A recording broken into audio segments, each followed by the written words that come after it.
Hello, I'm Pascal, and today I'm presenting our work, Decision Snippet Features, which I did jointly with Fuad Alkuri, Christian Baukhage, and Stefan Robel, all from the University of Bonn in Germany. So, Decision Snippet Features are basically a nice way of dealing with random forests. So let's start out for illustration with a small data set. So basically, I like to drink beer, right? And I like to do this outside, and will do so whenever possible, especially right now. So whenever there's lockdown and it's not raining, I like to go outside and drink beer. Um, so I collected a small data set for this, and we have a random training subset.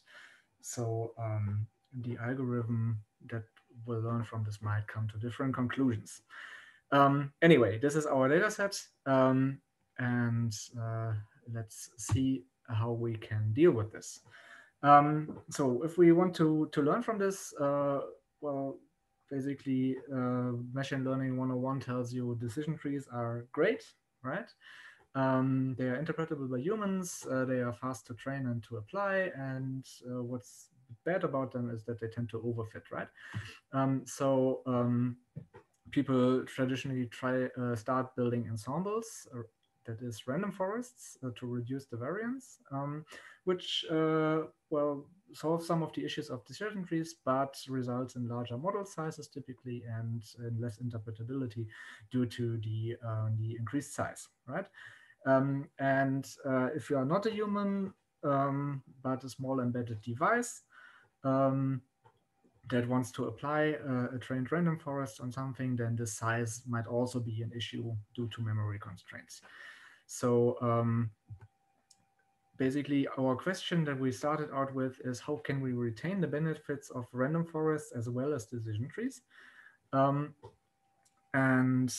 traditional way of doing this is pruning. And we are doing basically something like this, but in a completely different fashion, right?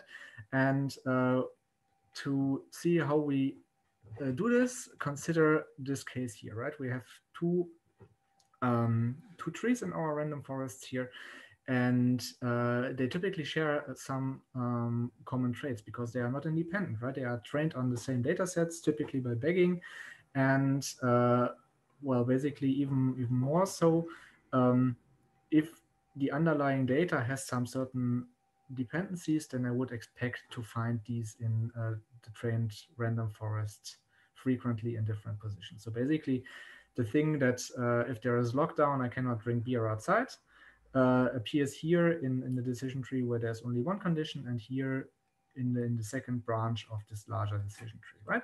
And this is something that we want to somehow use. So let's learn from random forests by identifying relevant smaller substructures in there. So again, here's our data set. Let's train a random forest with more than 2 trees, let's say 20. And what we see here is that many of them appear rather frequently, right? The first one with the lockdown, yes, no, appears 10 times. Then, well, if it's cold, then I cannot drink beer outside. But there are also some more complicated decision trees that appear there.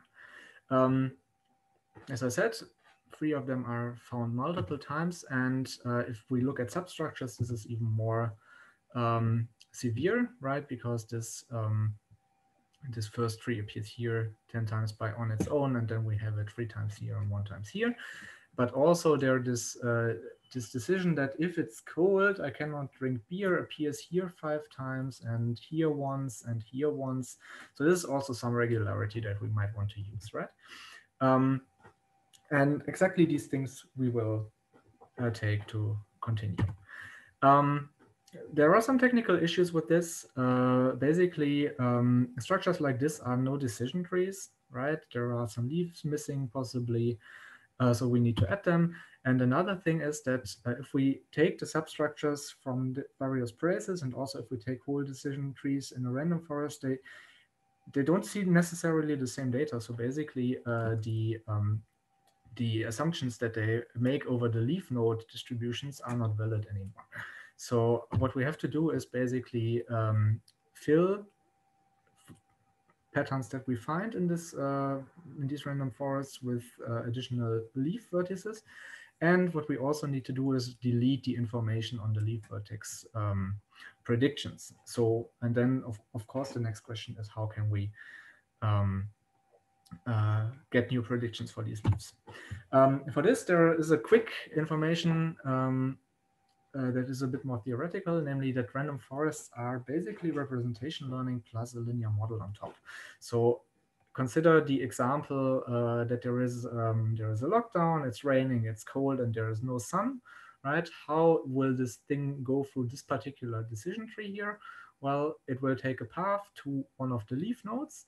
And basically what we are doing here is that we are mapping each data point X from its input domain to a binary feature space that corresponds to the leaves of the tree. And this also like generalizes to random forests, right? And now once we have this this feature space on the leaves, we can set certain weights, one for that I'm able to drink beer, and -1 for that I'm not, right? And then we basically just take the scalar product of the transformed feature vector with this weight vector, and we get that I cannot drink beer, right? And which is a set thing. So this basically tells us directly how we can now learn new weights or new weights for the leaf nodes of a set of frequent substructures of our random forests.